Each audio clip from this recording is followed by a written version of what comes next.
Right, కరీంనగర్లో BJP ఎమ్మెల్సీలు మీడియాతో మాట్లాడుతున్నారు, లైవ్లో చూద్దాం.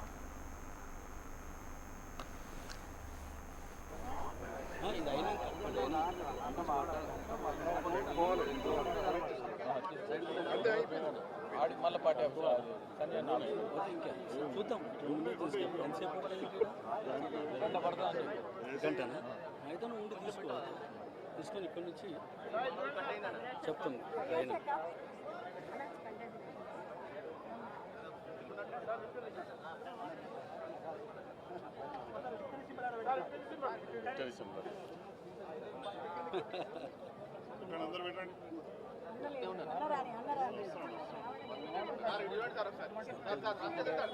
అటెండ్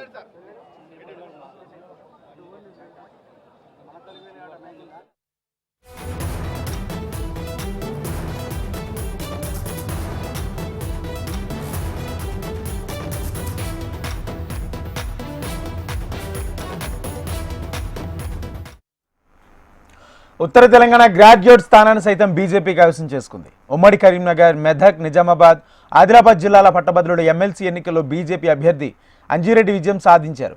రెండవ ప్రాధాన్యత ఓట్లతో అంజిరెడ్డి గెలుపొందారు. 50% కోట నిండకుండా ఫలితాలు ప్రకటించవద్దని కలెక్టర్కు కాంగ్రెస్ అభ్యర్థి నరేందర్ రెడ్డి వినతిపత్రం సమర్పించారు. ఇక నరేందర్ రెడ్డి చేసిన అభ్యంతరాలపై ఆయనకు రిటర్నింగ్ అధికారి కరీంనగర్ జిల్లా కలెక్టర్ పమేలా సత్పతి క్లారిఫికేషన్ ఇచ్చారు. కలెక్టర్తో మాట్లాడిన అనంతరం ఆయన కౌంటింగ్ హాల్ నుంచి వెళ్లిపోయారు.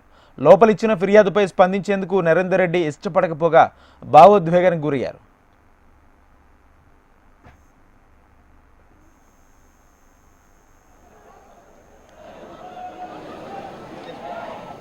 సరేనా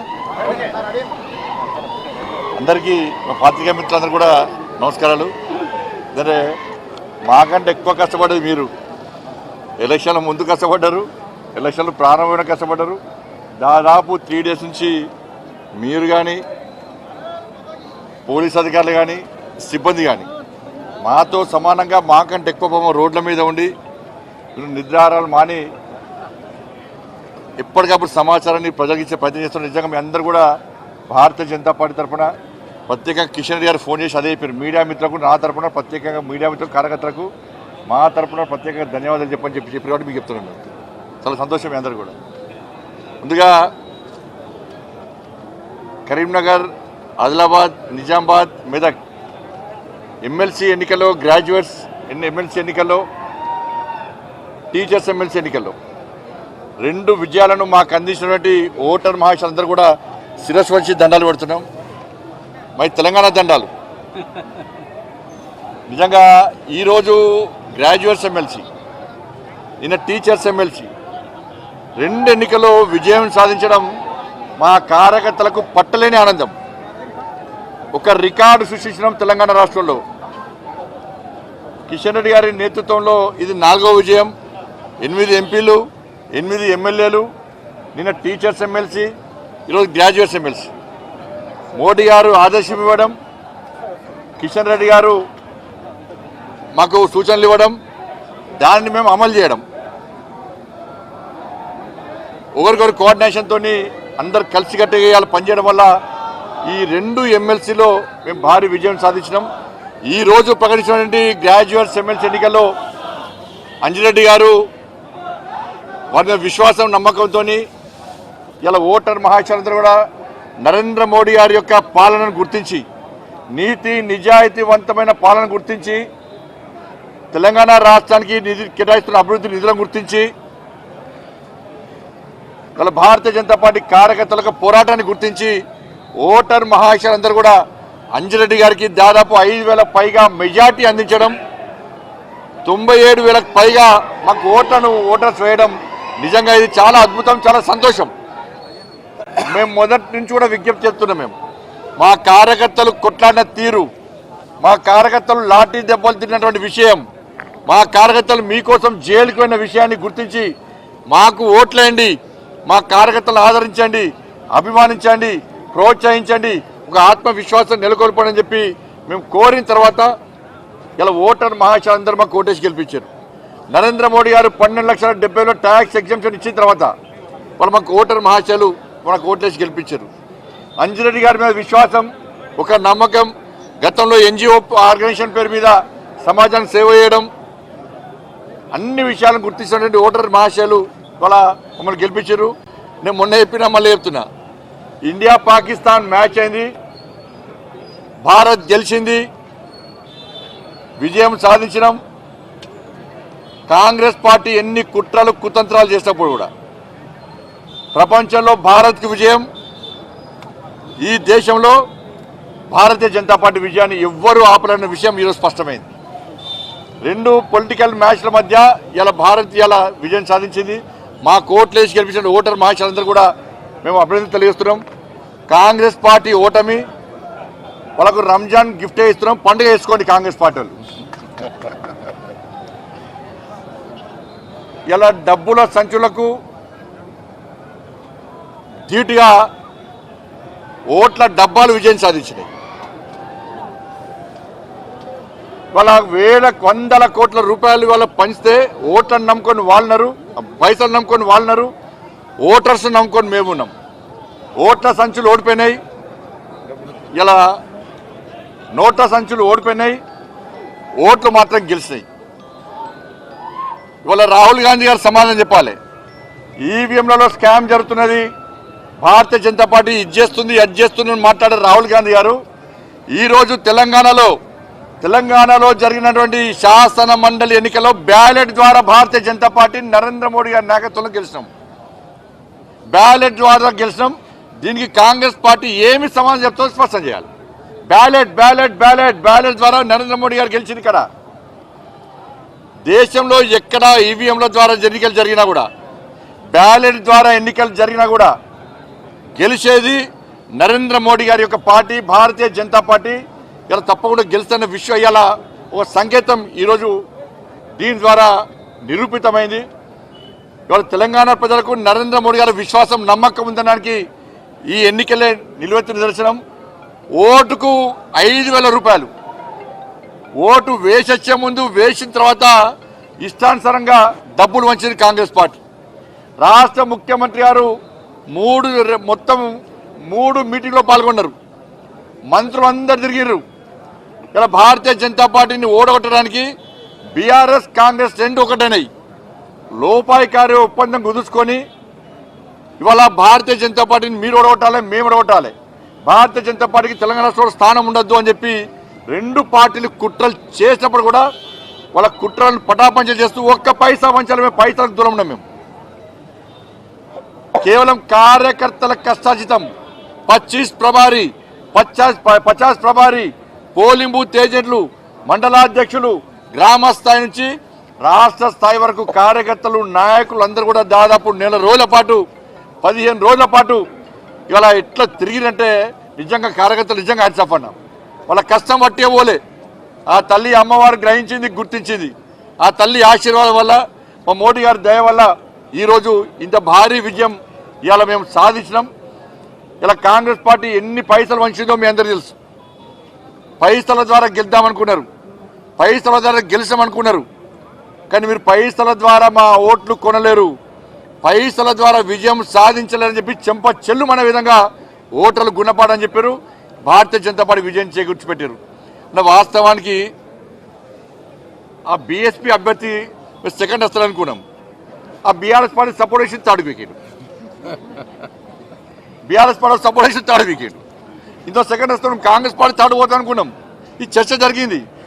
కానీ బీఆర్ఎస్ పార్టీ ఏమనుకున్నదంటే, పాపం గెలుస్తుంది కావచ్చు, గంప కింద గంపుదాం, మెడలో దండేద్దామని చెప్పి మెడలో వేద్దామని చెప్పి ప్లాన్ చేసి బీఆర్ఎస్ పార్టీ రాత్రి ప్లేట్ ఫిరాయించి బీజేపీని ఓడగొట్టాలి. కాంగ్రెస్ క్యాండిడేట్ కాంగ్రెస్ వాళ్ళు చూసుకుంటారు, ఈ బీఎస్పీ క్యాండిడేట్ మేము చూసుకుంటాం, ఓట్లు చీల్చాలి, భారతీయ జనతా పార్టీని ఓడగొట్టాలని చెప్పి ఈ రెండు పార్టీలు కుట్రలు పడినాయి. ఇలా విజయం సాధించింది మేము.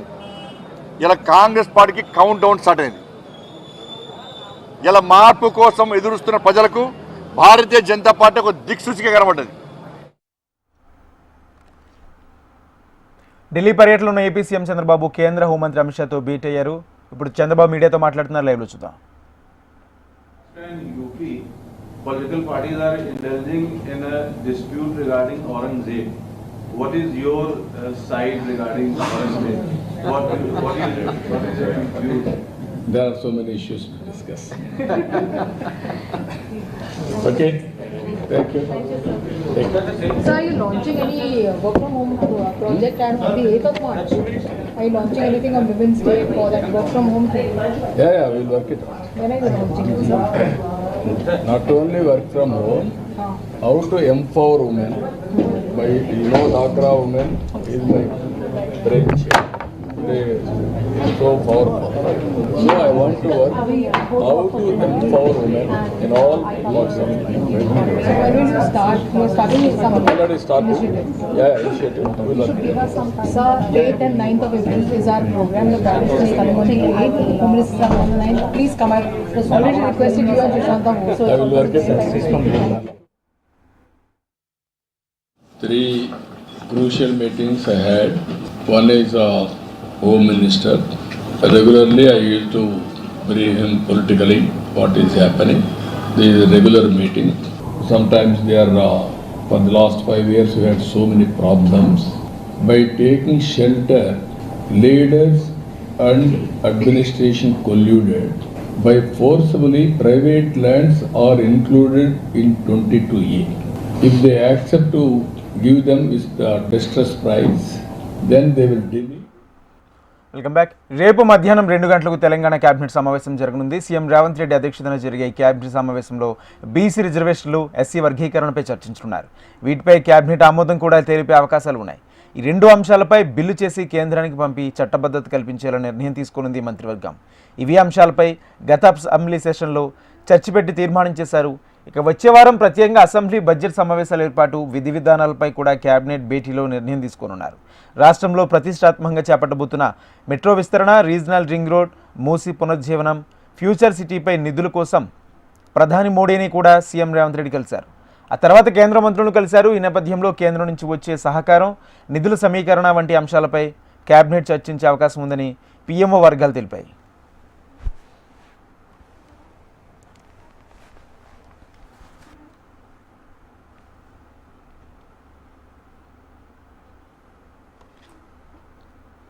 తెలంగాణ సీఎం రేవంత్ను ఏఐసీసీ రాష్ట్ర వ్యవహారాల ఇన్ఛార్జ్ మీనాక్షి నటరాజన్ మర్యాదపూర్వకంగా కలిశారు. హైదరాబాద్ జూబ్లీహిల్స్లోని తన నివాసానికి వచ్చిన మీనాక్షి నటరాజన్ను సీఎం రేవంత్ సాదరంగా ఆహ్వానించి పూల బొకే ఇచ్చి సాల్వ కప్పి సత్కరించారు. టీచర్స్, గ్రాడ్యుయేట్స్ ఎమ్మెల్సీ ఎన్నికల్లో పార్టీ ఓటమికి కారణాలు, పార్టీ చేపడుతున్న కార్యక్రమాలపై సమీక్ష నిర్వహించారు. వచ్చే ఎమ్మెల్యే కోట, ఎమ్మెల్సీ ఎన్నికలపై అభ్యర్థుల ఎంపికపై చర్చించారు. ఈ భేటీలో డిప్యూటీ సీఎం భట్టి విక్రమార్క, మంత్రి ఉత్తమ్ కుమార్, టీపీసీసీ చీఫ్ మహేష్ కుమార్ గౌడ్ పాల్గొన్నారు. మరోవైపు సిపిఐ నేతలు సీఎం రేవంత్ రెడ్డిని కలిశారు. 2023 అసెంబ్లీ ఎన్నికల సందర్భంగా ఒప్పందం ప్రకారం సిపిఐకు 2 స్థానాలను, ఎమ్మెల్సీ స్థానాలు ఇవ్వాలని సీఎం రేవంత్ దృష్టికి తీసుకువెళ్లారు.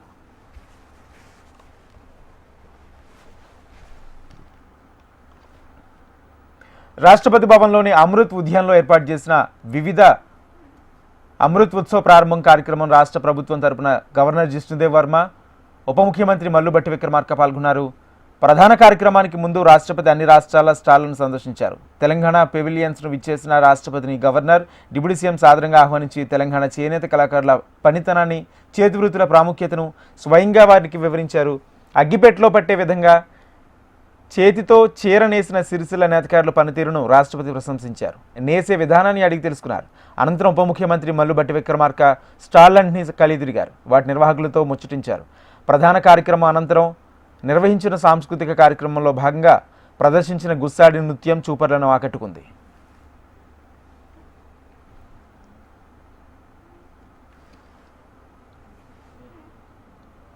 కేంద్ర ప్రభుత్వం ఏ రకంగా రాష్ట్ర అభివృద్ధిని అడ్డుకుంటుందో కాంగ్రెస్ నేతలు చెప్పాలని డిమాండ్ చేశారు. బీజేపీ ఎంపీ ధర్మపురి అరవింద్ మూసీ ప్రాజెక్టును అడ్డుకుంటున్నామని ఆరోపిస్తున్న రేవంత్ రెడ్డి కేంద్రానికి ఏం ప్రతిపాదనలు పంపారో చెప్పాలన్నారు. కేంద్రం సహకరిస్తే వినియోగించుకోలేని పరిస్థితిలో ఎమ్మెల్యేలు ఉన్నారని విమర్శించారు. సీఎం రేవంత్ హైదరాబాద్పై పగబట్టుకున్నారని, హైడ్రాతో రియల్ ఎస్టేట్ రంగాన్ని దెబ్బతీశారని ఆరోపించారు అరవింద్.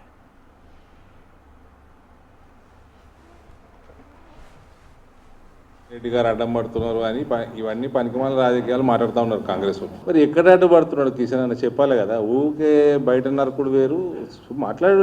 దేనికి అడ్డుపడ్డాడు, దేనికి అడ్డుపడ్డాడు చెప్పండి. మూసీకి నీ ప్రణాళిక ఏంది? నువ్వేమైనా ప్రపోజల్ పంపినావా? సెంట్రల్ ప్రపోజల్ పంపితే కాపీ ఎక్కడ ఉంది మూసీ బ్రదర్? ఆ హైడ్రా ఏడ తిరుగుతుంది ఇవాళ క్రేను? అదే జేసీబీ ఎడ తిరుగుతుంది. సినిమాలో అందరూ భయపెట్టించిండు, రియల్ ఎస్టేట్ మొత్తం నాశనం చేసిర్రు, హైదరాబాద్ ఆమ్దాని మొత్తం ఖతం పట్టించిర్రు, రిజిస్ట్రార్లు అందరూ ఖాళీగా ఉన్నారు, దొమలు పట్టుకుంటున్నారు. అటు ఇటు చేసి హైదరాబాద్ మీద ఏం పగ ఉన్నదో చెప్పాలి. రేవంత్కి ఏదో పగబట్టిండు హైదరాబాద్ని. ఏపీ తెలంగాణ రెండు కళ్ళంటూ ఏపీ సీఎం చంద్రబాబు చేసిన వ్యాఖ్యలు ఖండిస్తున్నామన్నారు మాజీ మంత్రి హరీష్ రావు. చంద్రబాబు మాటల్లో సమన్యాయం, చేతల్లో అన్యాయమని విమర్శించారు. కాళేశ్వరాన్ని వ్యతిరేకిస్తూ లేఖలు రాసిన చంద్రబాబు ఏ రకంగా రెండు కళ్ళంటూ మాట్లాడారంటూ ప్రశ్నించారు హరీష్ రావు. ఒక్క కాళేశ్వరమే కాదు, పాలమూరు, రంగారెడ్డి, డిమ్డీ ఎత్తుపోతల పథకాలను కూడా చంద్రబాబు వ్యతిరేకించారని గుర్తు చేశారు. అప్పుడు వ్యతిరేకించి ఇప్పుడు మాయ మాటలు చెప్పి బనకచర్ల ప్రాజెక్టు చేపట్టాలన్నదే చంద్రబాబు కుట్రలంటూ ఆరోపించారు హరీష్ రావు. మీరు కాళేశ్వరం ప్రాజెక్టుకు అనుమతులు ఇవ్వడం పట్ల మా తీవ్రమైన విచారాన్ని వ్యక్తం చేస్తున్నాము.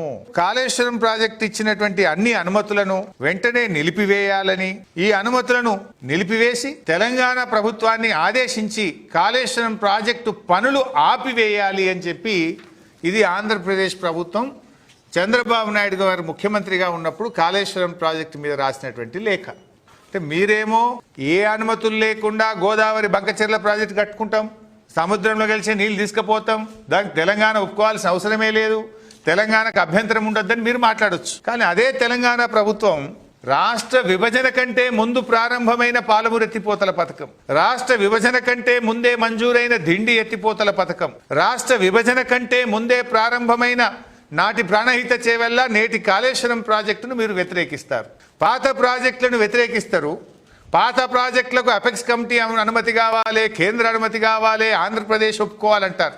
మీరు మాత్రం కొత్త ప్రాజెక్టులకు ఎవరు అనుమతి లేదు, నేను దంచుకపోతా, నేను ఢిల్లీలో నాకు అధికారం ఉంది, నీళ్లు తీసుకుపోతా అంటే ఇది సమన్యాయం ఎట్లయితుంది? ఇది రెండు కళ్ళ సిద్ధాంతం ఎట్లయితుంది అని నేను అడగదలుచుకున్నా. పార్టీ లైన్ దాటింది ఎవరైనా వారిపై క్రమశిక్షణ చర్యలు తీసుకోవడం సాధారణమన్నారు కాంగ్రెస్ నేత మధు యాష్కి. తీర్మార్ మల్లన్న సస్పెన్షన్పై స్పందించిన ఆయన పార్టీలో తనకైనా రేవంత్ రెడ్డికైనా చర్యలు ఒకే తీరుగా ఉంటాయని వెల్లడించారు. మల్లన్న లేవనెత్తున్న అంశాలపై పీసీసీ చీఫ్ సీఎం సమాధానం చెప్పాలన్నారు మధు యాష్కి.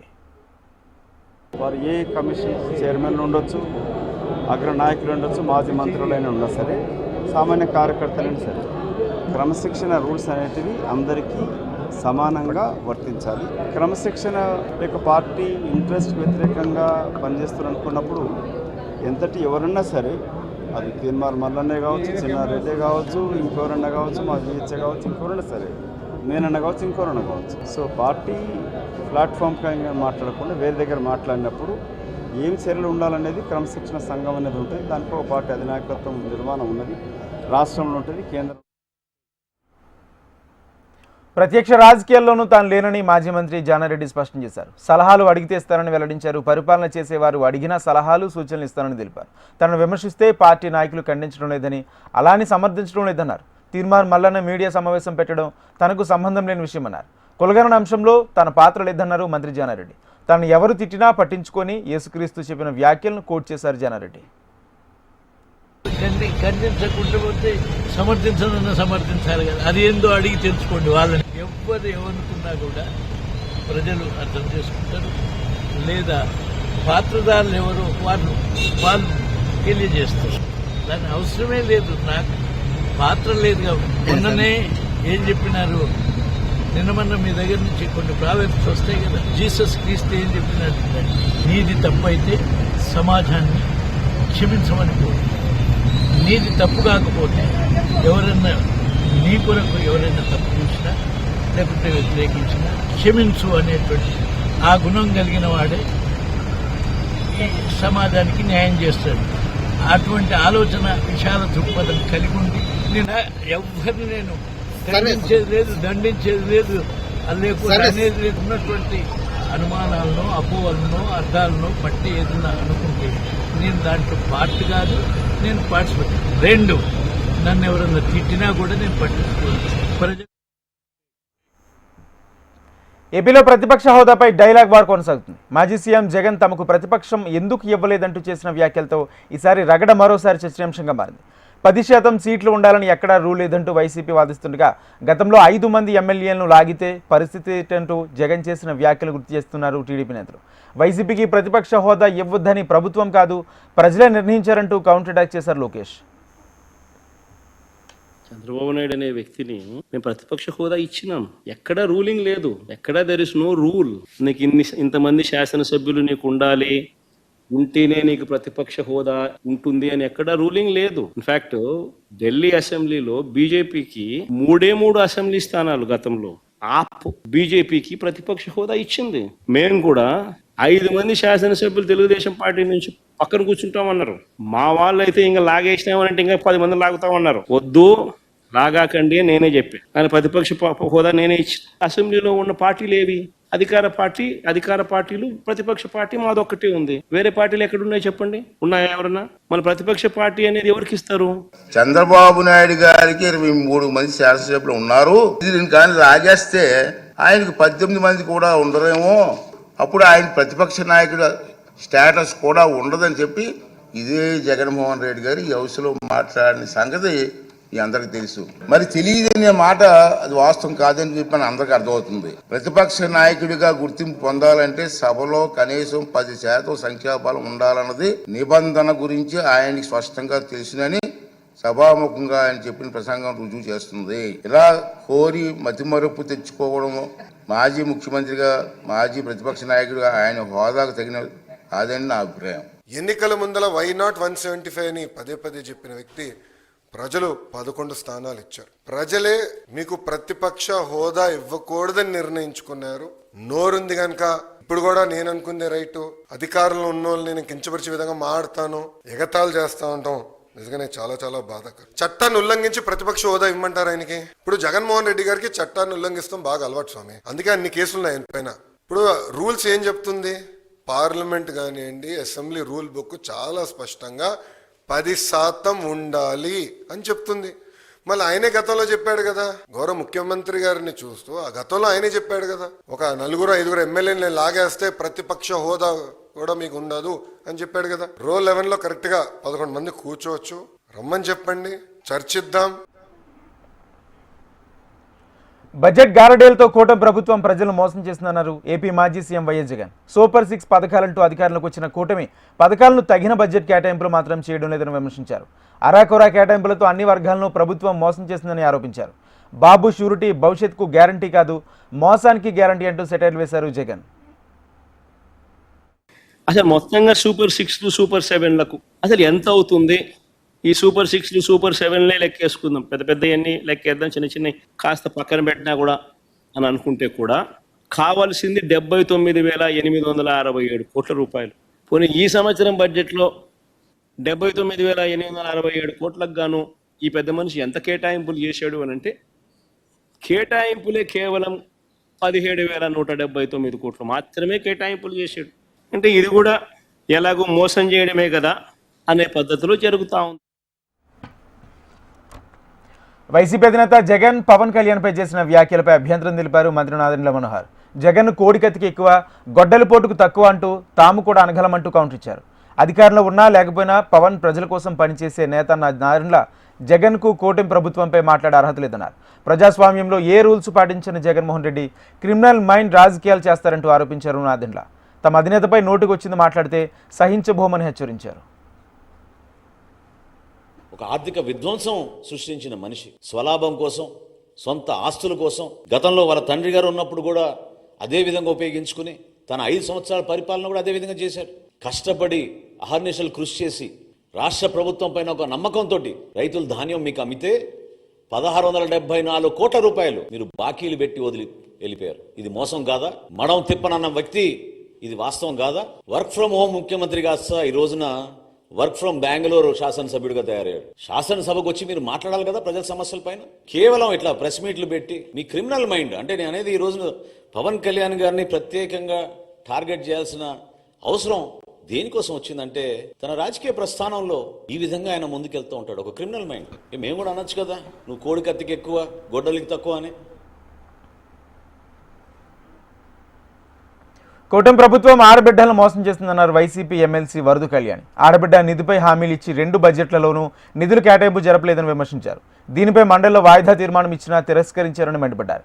మహిళల సాధికారత కోసం జగన్ కృషి చేశారని గుర్తు చేసిన కళ్యాణి చంద్రబాబు మహిళా ద్రోషిగా నిలిచిపోతున్నారని తెలిపారు. ఈరోజు మేము శాసన మండలిలో ఆడబిడ్డ నిధి కోసం వాయిదా తీర్మానం కావాలని అడగడం జరిగింది. దాన్ని అంగీకరించడం జరగలేదు వాళ్ళు. ఎందుకంటే ఆడబిడ్డ నిధి ఇస్తాము అని చెప్పి ఎన్నికల సమయంలో వీళ్ళు ఓదరగొట్టేశారు. మహానాడులో అయితే చంద్రబాబు నాయుడు గారు చెప్పారు, ధరలు పెరిగిపోయాయి, ఖర్చులు పెరిగిపోయాయి, ఇల్లు భారం అయిపోయింది, నా ఆడబిడ్డల కోసం నెలకి 1500 రూపాయలు ఇస్తాను, 19 సంవత్సరాల నుంచి 59 సంవత్సరాల మధ్య ఆడబిడ్డలకు సంవత్సరానికి ఈ విధంగా 18,000 రూపాయలు ఇస్తానని నమ్మ పలికారు. ఈరోజు ఈ కూటమి ప్రభుత్వం అధికారంలోకి వచ్చింది. మొన్న బడ్జెట్లో రూపాయి కేటాయించలేదు. ఈ బడ్జెట్లో కూడా రూపాయి కూడా కేటాయించిన పరిస్థితి మనందరము చూసాము. 2వ సంవత్సరంలో కూడా ఏపీలో ఎమ్మెల్సీ అభ్యర్థిగా కొణిదెల నాగబాబు పేరు ఖరారు చేశారు. శాసనసభ్యుల కోటాలో నిర్వహించే ఎమ్మెల్సీ ఎన్నికలకు కూటమిలో భాగంగా జనసేన అభ్యర్థి కొణిదెల నాగబాబు పేరును పార్టీ అధ్యక్షుడు డిప్యూటీ సీఎం పవన్ కళ్యాణ్ ప్రకటించారు. ప్రస్తుతం జనసేన రాష్ట్ర ప్రధాన కార్యదర్శిగా సేవలందిస్తున్న నాగబాబుకు నామినేషన్ దాఖలు చేయాలని సమాచారం ఇచ్చారు పవన్.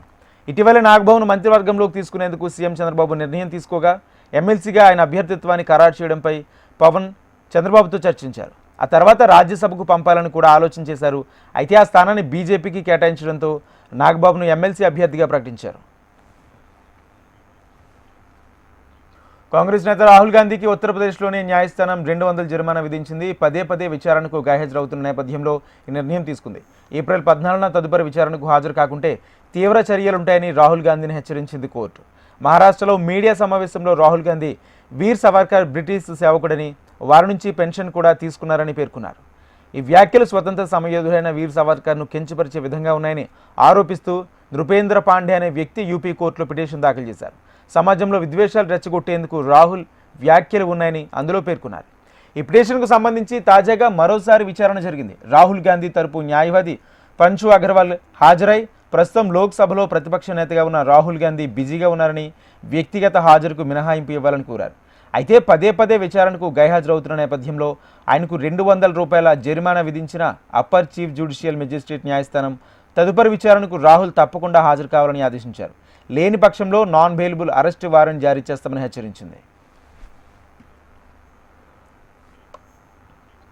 లోక్సభ నియోజకవర్గాల పునర్విభజనను తమిళనాడు నేతలు కీలక డిమాండ్లను కేంద్రం ముందుకు తీసుకొస్తున్నారు. ఈ అంశంపై సమావేశమైన రాష్ట్ర అఖిలపక్షం 30 ఏళ్ల పాటు డీలిమిటేషన్ను ఆపాలని తీర్మానం చేసింది. దక్షిణాది రాష్ట్రాల్లో పార్టీలతో జేఏసీ ఏర్పాటు చేయాలని నిర్ణయం తీసుకున్నారు. ఈ సమావేశంలో తాము నియోజకవర్గాల పునర్విభజనకు వ్యతిరేకం కాదన్నారు సీఎం స్టాలిన్.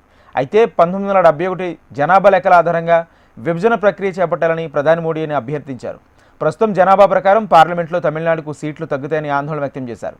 ఇది తమిళ రాజకీయాలపై ప్రత్యక్షంగా దాడి చేయడమేనంటూ పేర్కొన్నారు. మరోవైపు నియోజకవర్గాల పునర్విభజనపై తమిళగ వెట్రి కళిగం అధినేత విజయ్ కూడా కీలక వ్యాఖ్యలు చేశారు. ఇది పార్లమెంట్లో దక్షిణాది రాష్ట్రాల ప్రాతినిధ్యాన్ని తగ్గిస్తుందన్నారు. దీన్ని అంగీకరించమని ఓ ప్రకటనలో పేర్కొన్నారు.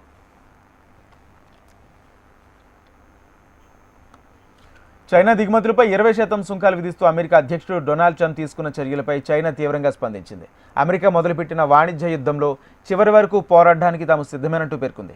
అగ్రరాజ్యం మాతో యుద్ధం చేయడానికి నిశ్చయించుకుంటూ అది పన్నుల యుద్ధమైనా వాణిజ్య యుద్ధమైనా తాము పోరాడడానికి సిద్ధంగా ఉన్నామంటూ అమెరికాలోని చైనా రాయబార కార్యాలయం ప్రకటించింది. తమపై విధిస్తున్న టారిఫ్లకు ప్రతిగా అమెరికా ఉత్పత్తులపై తాము 10 నుంచి 15% సుంకాలు విధిస్తామని తెలిపింది.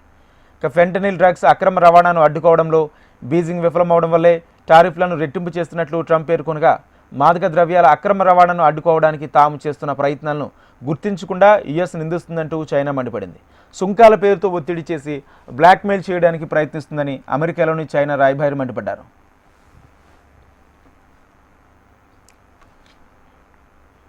దేశీయ స్టాక్ మార్కెట్ల సూచీలు భారీ లాభాల్లో ముగిసే. ఆసియా మార్కెట్ల నుంచి సానుకూల సంకేతాలతో భారీ లాభాల్లో ప్రారంభమైన సూచీలు రోజంతా అదే ట్రెండ్ కొనసాగించాయి. రూపాయి బలపడ్డం, అంతర్జాతీయంగా క్రూడ్ ఆయిల్ ధరలు తగ్గుముఖం పట్టడం కూడా పాజిటివ్ సెంటిమెంట్కు కారణమైంది.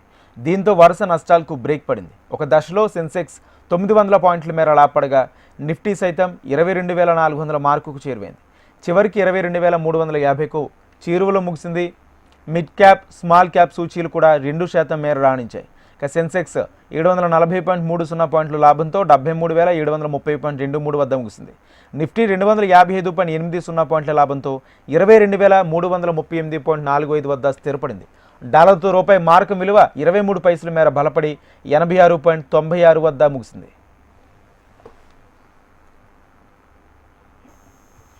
ఇవి bulletin updates keep watching HM TV.